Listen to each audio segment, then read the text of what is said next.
I just want to start with the basics. Some of you may be already familiar. Yoga is the Sanskrit root of yuj, which means to yoke or to unite. And the practice, which I underline practice because practice is what it takes. You can't just do something once and then, oh, I felt better, and then it was done. But in order to develop and strengthen and continuously build our own resilience, we need practice to do that.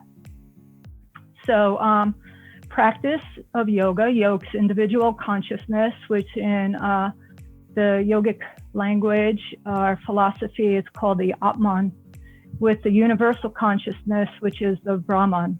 So it's kind of like the waves that are in the ocean, and the ocean is that body that creates those waves. So the source that creates those waves.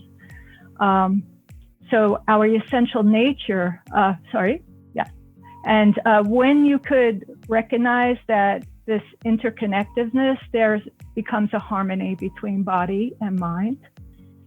And one of the main scriptures of yoga, the Yoga Sutras of Patanjali, say that the Atman is that universal consciousness, but it's bound by the human body. And our essential nature is covered by veils of darkness, which disrupts the harmonious relationship between mind and body. So when I say bound, it doesn't mean a bad thing, right? We're given this gift to move through our earthly journey. So our spirit is guiding us through that. And that's the Atman. It's kind of like that seed that's interconnected with everything else, but just like a shade, if it's not cleaned, the light gets a little dimmer. And then if it's still not clean, the light gets a little dimmer. So same thing with the Atman. You could think of it as your light, your inner light. And the big source, the Brahman, is that like fuel to that light. So we want to try to get through that space, get through that darkness, so we could once again touch into our essential nature. And Amita already talked about she looked it up in the dictionary. That's one of my favorite things to do when I see words that, we always hear these words, but what does it actually mean? How does the dictionary define it? So resilience, the ability to adapt from difficulties, or the ability to spring back into shape. And I have a little demo real quick that I wanted to show. So I have this card, right? Little gift card. And like when you bend the card, whoop, it springs back into shape. So I go out, I use it again, and it bends again, and it's getting a little less springy. And then it happens again, and it keeps going back and forth. And eventually there's no more spring to that card, right? It's harder and harder, and I have to give the cashier the transaction 5 times before it actually reads. So this idea of how do we keep that balance of springing back when we're faced with challenges, difficulties, or adversity. And then yoga therapy is just like the definition from the IAYT. It's the professional application of the principles and practices of yoga to promote health and well-being. That includes personalized assessments, goal setting, lifestyle management, and yoga practices for individuals or small groups. So a yoga therapist could really help you with finding your resilience. However, you have to also have agency in that desire to rebuild resilience. And the good thing about resilience is that it could actually be rebuilt. And when we talk about resilience, it's really how do we respond to stress, to these stressful events. So what are some markers for resilience? So there's a lot of research coming out now. The first one, there's physical markers, and we could look at heart rate variability. It's one of the easiest markers for ourselves to monitor. So heart rate variability measures the variation of time between each heartbeat, which is controlled by the autonomic nervous system, the ANS. So a healthy heart rate variability has a lot of variation in it. And you could always check on your own self to test. Like when you inhale, the heart rate goes up, and when you exhale, the heart rate goes down. So someone with a low heart rate variability kind of has a monotone in their heartbeat. So what they have found, these researchers from this literature review that I found, is that low heart rate variability reduces the body's ability to cope with internal and external stresses. And then according to the same article, this literature review, they found that heart rate variability changes in response to stress. They reported that the greatest factor associated with variation in heart rate variability was low parasympathetic activity, known as your relaxation response. So when we start to lose our resilience, we fall more into like this stress mode, like everything, maybe a little bit more irritable, maybe a little bit more mood swings, maybe a little bit more less sleep, digestive problems. So that's as it progresses. But parasympathetic nervous system is such an important part for us to help us relax. So we want to move out of what's called sympathetic nervous system or stress response and try to access that parasympathetic response.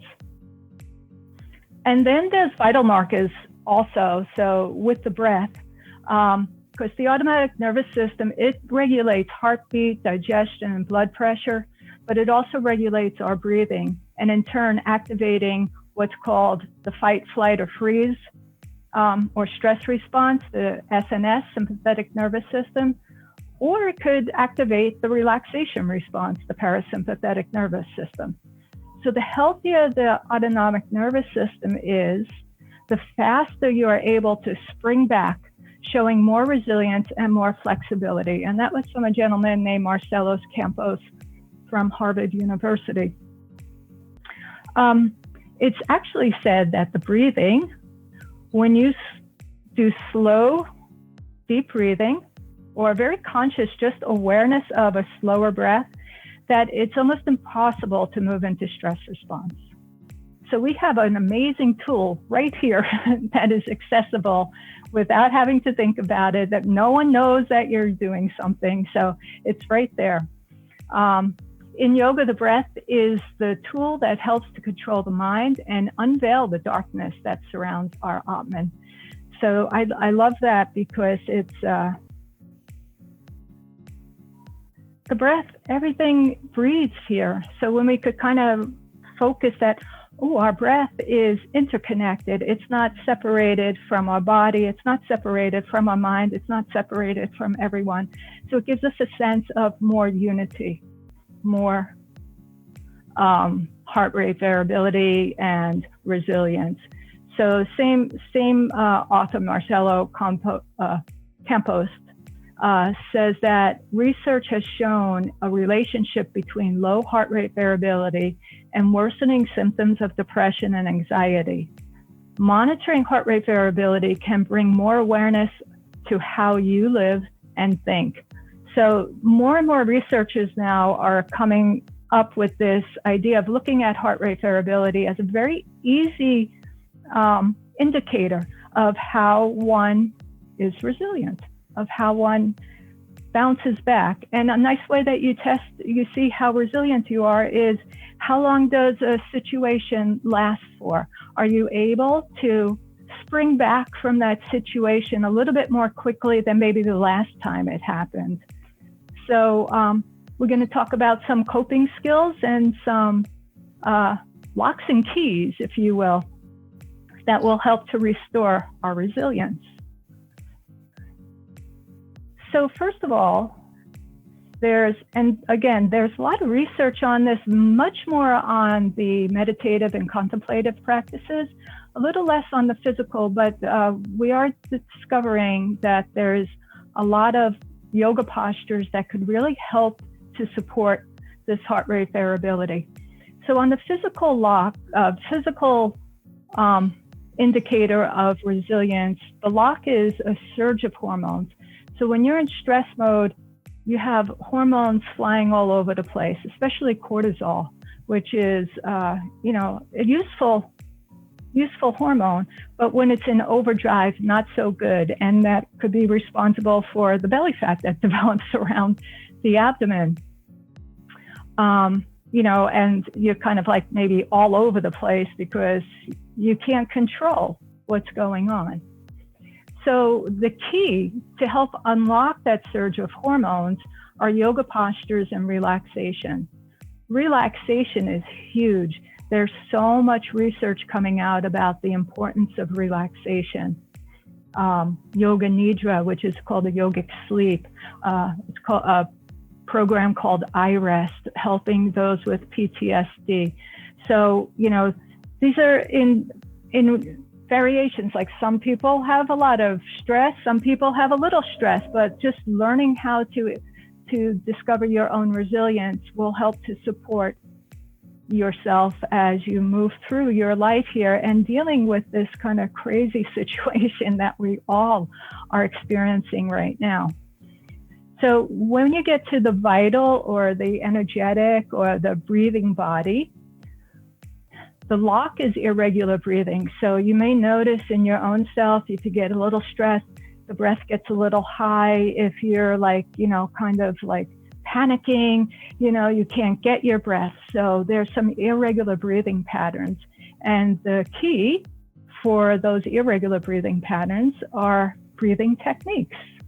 And it doesn't even have to be a specific technique. I mean, as you develop, you could get into a little bit more yogic techniques, but simply breath awareness is an amazing tool that could be done, as I mentioned earlier, could be done anywhere, anytime. No one knows. You could, if you're having an argument with someone in your household, especially because we're all kind of thrown into being with one another a lot more probably than normally. If you do have other people in your household, you could always, take a breath. No one knows that you did that, and you help calm your mind down. Breath, it's our life-giving force. So, how can it not help us? It gives us our life. The physical is great because you need to move. That's really important. Our body is made of movement. Circulation, respiration, lymphatic circulation, everything. And when you don't move, things get stuck. I always say it's like when you start to feel the surge of hormones, kind of like sitting in a pot of boiling water. It's like, or water that's simmering and simmering and simmering and begins to boil. It's like, get up and move. That's the best tool. And then take that breath, because when you move, then you could get the breath.